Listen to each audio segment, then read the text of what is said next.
With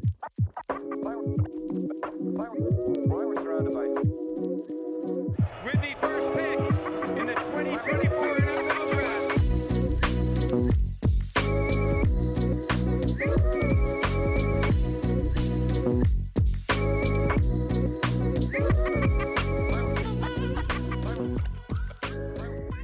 Welcome back into the Daft on Draft podcast. I am your host, Cory Kinnan, fake Cory Kinnan on Twitter.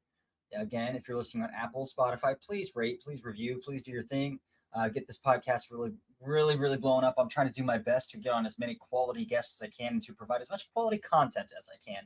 Again, we're in the month of May, literally a month out from the draft, not even a month out from the draft. So, right now it's a lot of off-season chatter about 2025 guys, summer scouting, and we're going to get into some more summer scouting here in a few weeks. But again, the purpose of the scouting series is to, one, give me time to watch some guys, so I'm not just talking about players I haven't watched, right? So that's one thing I promise not to do, is to try to discuss a player who I'm just projecting on. Like I need to watch these guys before I can talk about them. So far I feel like I have a pretty decent grip on the offensive tackle class. I'm getting into some tight ends right now. I've seen quite a few defensive ends as well. So, we're getting there. We're getting along. So I'm excited about the future of this podcast, the future of the content of this podcast. But again, as the previous episodes, we are moving right along with the scouting series here. Again, this time we've covered quarterbacks, we've covered running backs, we have covered wide receivers. It's time for tight ends. And for tight ends, I have on none other than PFF's Trevor Sikkema. Again, Trevor has his own draft podcast with Connor Rogers, the NFL Stock Exchange on YouTube. It's a great podcast. And so I recommend checking that out as well. But Trevor gave me quite a bit of his time to just chop up some tight end talk. So it's a really fun conversation. I told him on the podcast, like, tight end is a hard position to come up with a rundown for. I try to get my guests a rundown ahead of time so we can really have some talking points. But tight end is one of those positions that's really hard to come up with one. So we did our best. But again, Trevor's a great guest, and I really think the conversation flowed really well for how hard it was to come up with some talking points. I think we really nailed that conversation. So I'm going to stop again. I say it every time. I'm going to stop babbling. We'll just get to the guests. But here's Trevor and I talking about what to watch for when scouting tight ends. All right, diving back into our scouting series, what to watch for when watching position X. We talked quarterbacks with Derek Klassen. We talked running backs with Jordan Reed, talked wide receivers with Dane Brugler, and now talking tight ends.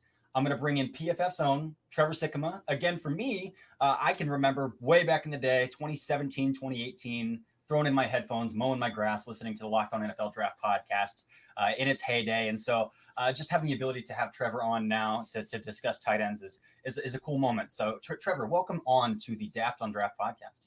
Cory, I appreciate you having me on, man. That means a lot. I look back on the Locked On NFL Draft days with very fond memories of the tomfoolery that John Ledyard and I had, and then Ben Solak and I had. Man, I think that we had a lot of really good times on that podcast. So it's great to hear that you were a listener. We were glad to have you along for the ride. But I'm excited about this, man. I mean, the tight end position, when you kind of came to me and you were like, "Hey, I'd love for you to do one of these positions."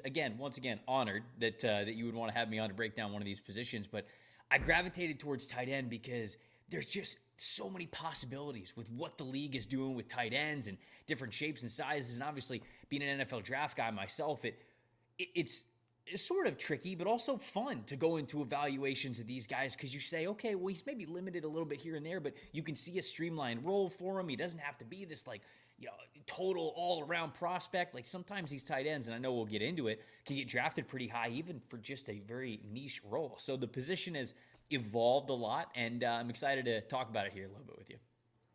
Yeah, that's it. I was trying to write the rundown for this, and I was like, I don't know how to word this, because it's like, you want this guy to be well-rounded, but then you see a guy like Sam Laporta, whose tendencies say, like, 80% of the time that guy's on the field, the Lions aren't running the football. Like, right. That's evident to everybody who's playing the Lions, and yet he still had the most successful rookie season of any tight end in NFL history. You can just, it's almost like a fruit basket. Like, right. You want an apple, orange, and strawberry. You want all apples. It's like, it depends on the scheme. It depends on the team.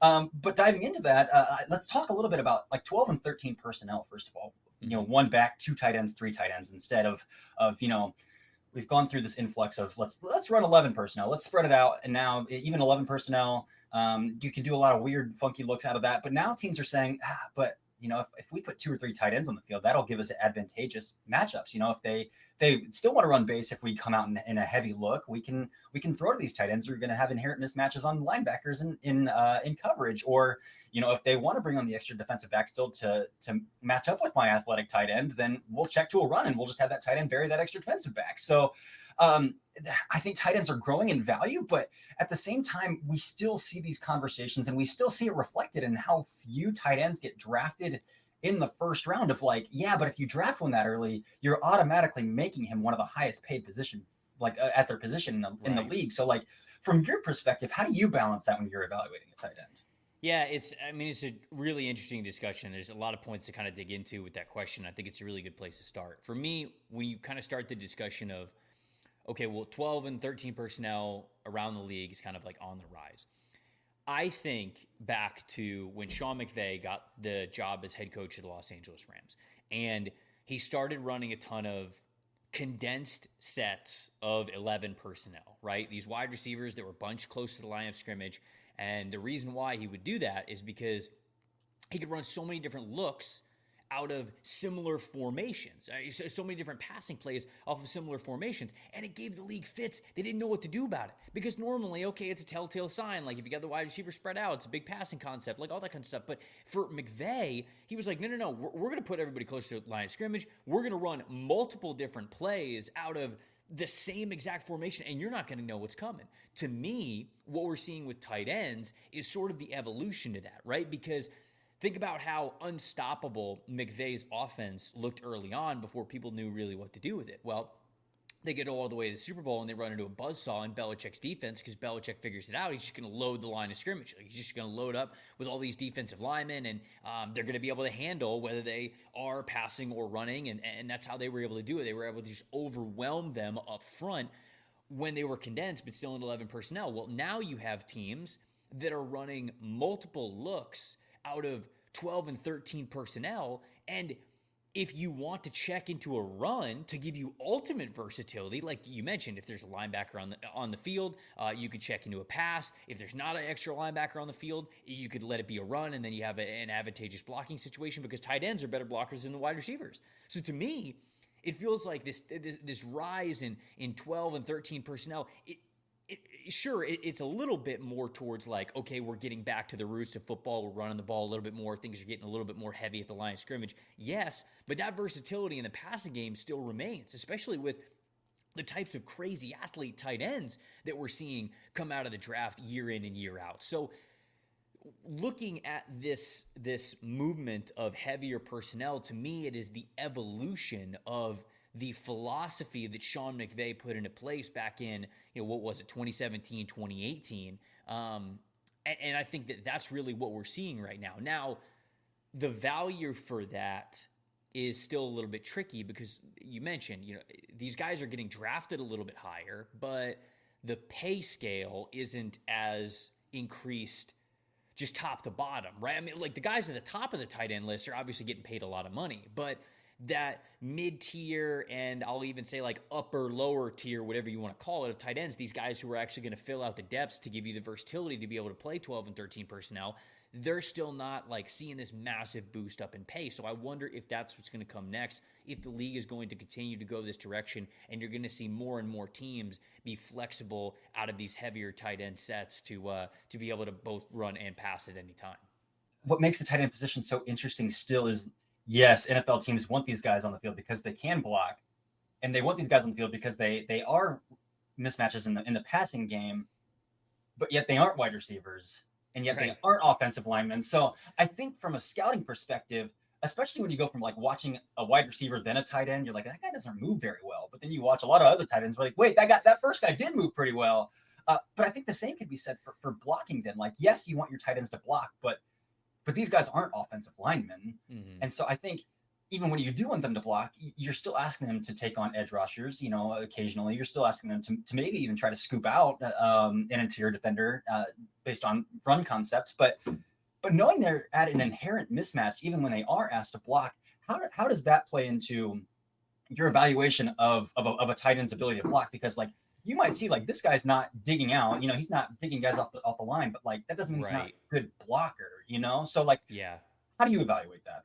Yeah. I mean, when you look at blocking with tight ends, I should say this first. The position as a whole, you have to really understand what you're going into and watching, right? So box score scouting and like measurable scouting isn't the biggest piece of the pie.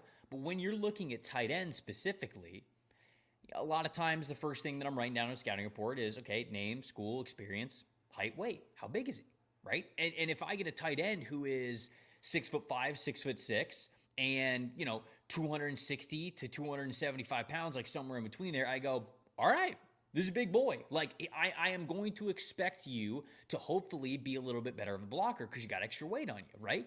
If you are 6'3", 6'4" as a tight end and you're listed at 240 pounds, okay, well then I have to kind of go into different expectations. When I'm blocking, I'm looking for different things. When you are bigger, if that is what your streamlined role is, then I want to see you be able to handle things a little bit better. Whereas if you are a smaller tight end, when it comes to blocking, that is, when you are a smaller tight end, it's obvious that you're not going to see as much success. But the thing that I want to see no matter what from tight ends, whether you're 6'6", 270, or whether you're 6'3", 240, effort. Do you care about blocking? Because there are a bunch of times when I will watch tight ends, and I will note this in my scouting report. Pound for pound, this is a strong blocker. Now, are you going to want him one-on-one with 5 technique defensive ends at the NFL level? No, of course not. But you know that there are going to be some situations, hopefully not a ton, in which you are going to have to do that, even if it's just to slow the defensive end down. Like, even if it's just to stay in front of them. Don't let them blow by you immediately. That's where that effort comes in. If you can get off the line of scrimmage with passion and pride, and you can get into that defensive end, and if you even hold him for 1 second and then he stacks and sheds you to the side, you probably did your job well enough to where if it's a run play, hopefully you're not running to like that side of the strength if you know that that guy's going to be a liability for you. But the running back hopefully is hitting the hole at that point. They're already up at the line of scrimmage. They can't get caught from behind. Or if you're like walling somebody off, again, if it's more of an outside zone concept where you're just trying to reach somebody and get in front of them and be annoying, do you have the effort to be even annoying as a blocker? Like, that is what I totally want to see from you, because the weight profile and how the team uses you will tell you how much in your scouting report you should actually weigh this. Like, I've been doing this the last couple of years, but within certain position scouting reports, I will break them up into like styles. So like for tight ends, like I'm still tinkering with the process and the scouting report and the formula is probably the best way to say it, of truly grading like blocking tight ends versus receiving tight ends. Now, blocking is obviously still a category, and like the techniques of blocking, the strength of blocking, all that, it's still categories in both of them, but I weigh them differently depending on what you're asked to do because of what you said. Like, and that's I do that with a decent amount of positions. Some are more streamlined than others, but like you said with tight end, I can't. This is a perfect example. Georgia last year. Darnell Washington and Brock Powers technically play the same position. They're not even close to the same player, right? And so it's like you have to view them completely differently. So if you only have a one-size-fits-all formula for the tight end position, I don't want to say that you're doing it wrong, but you're not allowing some of these guys to really stand out the way that you want to. Because at the end of the day, scouting is what? Scouting is mainly telling you what a guy can do. What are his strengths? And then once you evaluate his strengths, then you can determine, okay, are those strengths good enough to continue to shine at a pro level? And then you talk about the weaknesses and you say, okay, what are some detractors that might keep this player from being able to show his strengths as much as you think that they could be able to be shown at the NFL level. So when you view tight ends through a single lens, to me it does a disservice to you as the scout, because you are allowing yourself to miss what could be value from one of these players. So to me, getting back to the original question, the big thing with me with blocking, no matter how it is weighted in the formula that you are trying to view this prospect with, effort is huge. Obviously, like technique and things like that go into it, but like if you have good technique, it comes from effort. If you are giving it your all pound for pound, it comes from effort. Again, whether you're 270 pounds or 240 pounds. So effort and competitiveness is a huge thing for me for the tight end position when it comes to blocking, no matter what shape or size you are. That's really interesting. I of the two different grading scales for style of tight ends, because there are some dudes who hang in the league because they can block. Like your Buccaneers, Keefe is the perfect example of that. That guy was drafted because he will bury anybody that you put in front of him. Like Lee Smith stuck in the NFL for 10 years because he will just block. Like that's what he does. And so I think it's really interesting to note that even while their value might not be that of an Evan Ingram, a Laporte, these guys who are good athletes, that NFL teams are still looking to not only roster these players but draft these players. And so I think that's a fascinating way to look at the tight end position. Again, flipping to the other aspect of playing tight end, then what I would deem is maybe not more valuable is I would deem it, but what the league is deeming more valuable from a tight end is that receiving ability. Then, so again, that's deemed by draft value. Sam Laporta, second round. David Njoku out of Miami went first round, and he couldn't block a soul when he first came into the NFL. Like we're talking, Evan Ingram still can't. He doesn't even play in line. He was drafted first round. So like clearly the NFL values these guys as mismatches in the passing game. But as I mentioned earlier, like if you go from watching Jerry Jeudy tape to watching George Kittle tape, you're going to be like, man, George Kittle's really stiff. Like, and so like you have to like almost adjust your lens to understand like what is fluid for a tight end, what is crisp for a tight end in terms of route running. And so kind of what does that lens look like for you? What are you looking for in terms of a tight end when he's running routes, when he's getting in and out of breaks, what he's doing at the top of his routes, things like that? Yeah, look, I mean, it's exactly what you said is that it's really hard to, watch great wide receivers and then watch great tight ends, and you immediately see the difference, right? I think it's so funny. I'm a college football fan as well, so I watch a lot of college football just in general. And so I've been watching Brock Bowers for years, right? I mean, I've been watching him since his true freshman year. And it is funny what happened when you really kind of put your scouting hat on and you watch him from a like grading, okay, like let's view this guy for the league kind of a perspective. Because I remember turning on Brock Bowers tape and I go, he's a little more stiff than I thought he was. Like the routes that he runs are more rounded, like phenomenal yards after catch guy. And I mean, we can get into that, but like, I'm not asking Brock to like shimmy and shake or like stop on a dime or something. This is kind of like a vertical momentum type of wide receiver when it comes to the routes that he can run and where he has his strengths. And it's just funny when you watch guys like that, because Brock Bowers is known as just this unbelievable receiving tight end. And then you kind of watch his routes, especially after watching wide receivers, and you go, man, he's pretty stiff actually, And so it's all sort of, it has to be in the right context. For example, this is why I love a guy like Jatavian Sanders. This is why Jatavian Sanders, for me, was tight end 2 in this class, because of the movement skills. It took me all of half a game that I watched of Jatavian Sanders for the first time, where even if he's not getting targets, the way that this guy explodes out of his stance on the line of scrimmage, and more importantly, the way he chops his feet, flips his hips immediately, and can turn extremely well, shows this flexibility that he has and this body control that is so rare for a player who is his size. Jatavian's what, like 6'4", anywhere from like 240 to 250 is probably what he played at, right? And so he is this bigger, imagine a wide receiver that big, right? If you saw a wide receiver that big, they'd probably be turning like a boat, right? It'd probably have to be 3-point turning to get over to the sideline or change direction. But when you see a tight end be able to do things like that, that has so much natural athletic value to me, because it's a rarity. The bigger you get, the more difficult it is to move. So again, it kind of comes down to a context thing. Like One, what kind of a what kind of a tight end are you?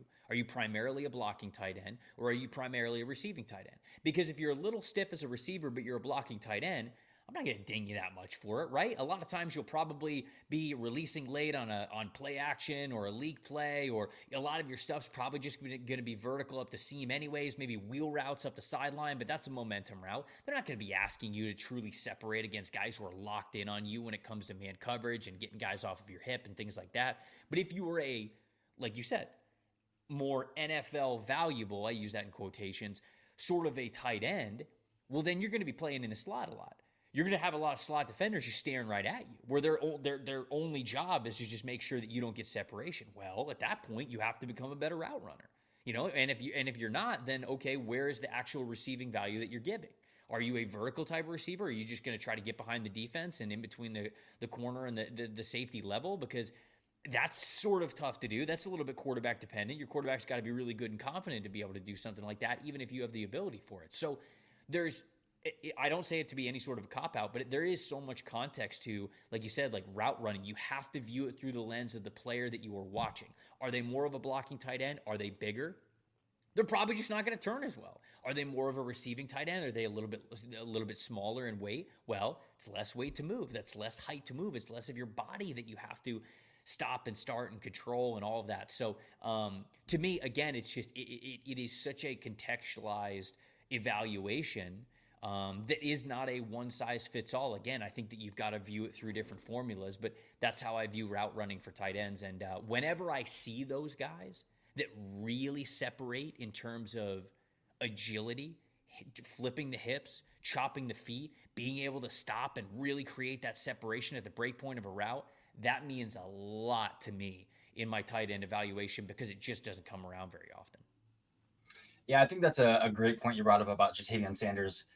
Not just from a tight end perspective, but from a scouting perspective in general, because I've had this conversation a lot. Like, well, what's one trait that you think transcends all positions? And it's like it's flexibility for me. Like, if you're flexible, you're gonna be a good football player. Like, yep, that's not always the case. But like that's a transcendent trait through every position, and I think it's important to remember that about tight ends as well. Just moving on a little bit, like we've talked about roles with tight ends. But it seems like these guys who get labeled as move tight ends, these move pieces, that typically tends to hurt their evaluation more than it tends to help. I don't know if you feel that same way as well, but like I'm thinking of like a guy like Jaheim Bell at South Carolina than Florida State. Mm-hmm. Some of these other guys who were kind of like well-rounded, but kind of also a master at none. So how do you feel like being labeled a move tight end helps the player at the NFL level, but also might like hurt them?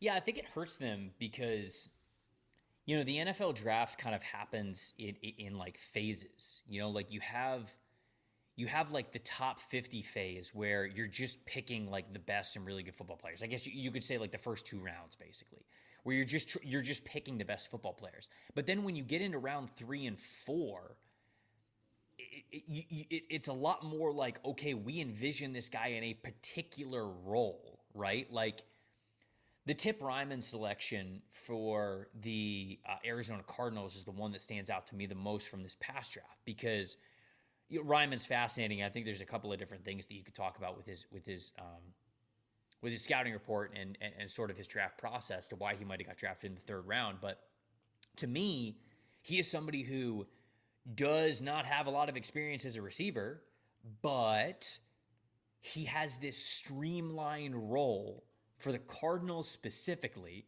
where they can go 12 personnel and attach him to the line of scrimmage, and it frees up Trey McBride to be like more of that like move around sort of like slot tight end. And all of a sudden, like Arizona thought that particular skill set that Ryman could give them was valuable enough in the 3rd round. I had Ryman ranked, I don't even remember, like somewhere in the hundreds. And when they picked him in the 3rd round, I was like, whoa, okay, like I like Tip Ryman, but for you to draft him that high, to me, that's because you were saying we have a team-specific vision for this player, and we will draft him there. So getting back to your original question, the first 2 rounds always feel like we're just taking the best football players. Like we're taking good guys who can be starter level players for you. And then when rounds 3 and 4 come around specifically, you go, okay, maybe this is not an obvious immediate starter for us, but somebody who will be a rotational player. And then you just start getting more and more niche with that. So then the draft goes on, and a guy like Jaheim Bell, who you could probably say like, well, hold on here. Jaheim Bell does more for an offense than Tip Ryman does, but he's drafted way after. So how did that happen? And I feel like some of those guys, like you mentioned, it's almost like versatility hurts them at the tight end position, because versatility, if you're a tight end, either makes you a top 50 pick or you're a 5th rounder. It's like one of the two. Are you good enough to be that type of talent in the top 50? Because if you're not, well, then your versatility is not really going to get you drafted in the mid rounds, because a lot of these teams are looking for specific types of players. And often like that versatility isn't there for those guys. So then you see just these really talented, I think, tight ends get moved down the board. And then look, tight end's a big special teams position. So, you'll often get drafted on day 3 anyways. But yeah, that's to me how I see this. When you get these tight end prospects who, man, you say like, how did they last all the way till that level? Because Jaheim Bell, athletic dude, can play as a wingback, can play in the slot, can play as an X for you sometimes, can play as a fullback. Hell, he played running back for a couple of games for South Carolina when he was still there. So it's like, dude, this guy, you would figure that teams could look at this stuff and go, man, he might save us a roster spot. He has enough versatility to be able to save us a roster spot if we need to move him around because of everything that he could do. And yet he's somebody that gets drafted a little bit later. Now, who knows? Like interviews, draft process stuff, like maybe that goes into it. But it feels like we've seen that be the case for other tight ends as well. These guys who have a lot of versatility who just get pushed down the draft because they don't have a specific trait that allows them to stand out. So to me, it feels like it's different team to team, and not just team to team, it's sometimes year to year as well. If they think, hey, we really want to get more invested in 12 personnel this year. Well, then all of a sudden, if you're Arizona, who helps you get in 12 personnel more, since you already have Trey McBride?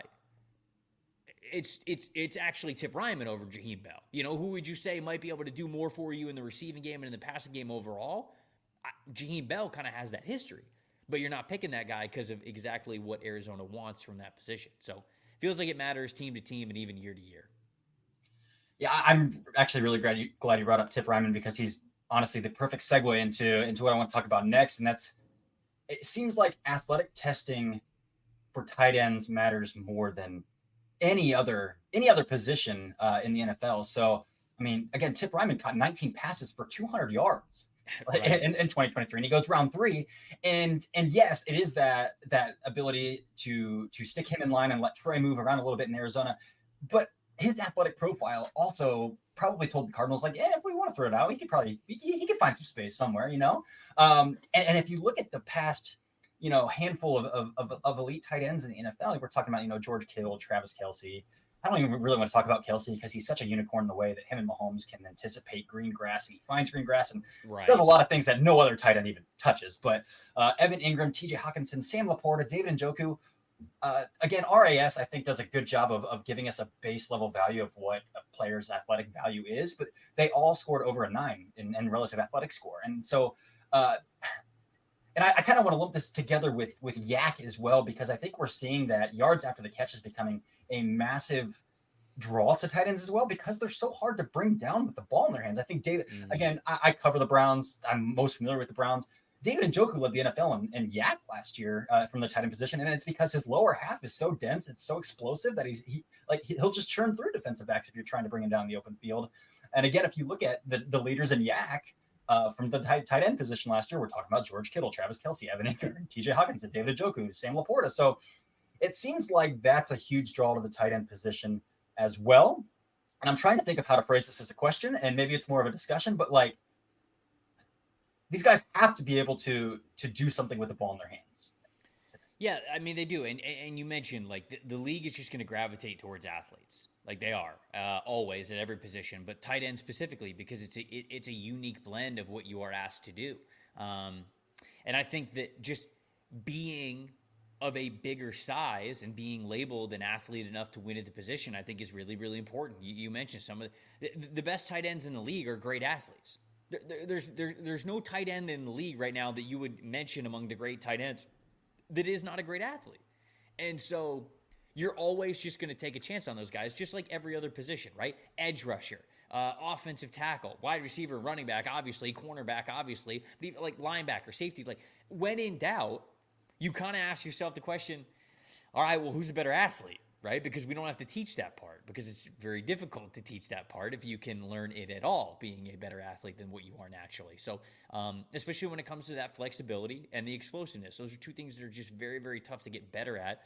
Not saying you can't. Obviously, training and things like that can really help you, but it is something that is paramount to standing out of the position.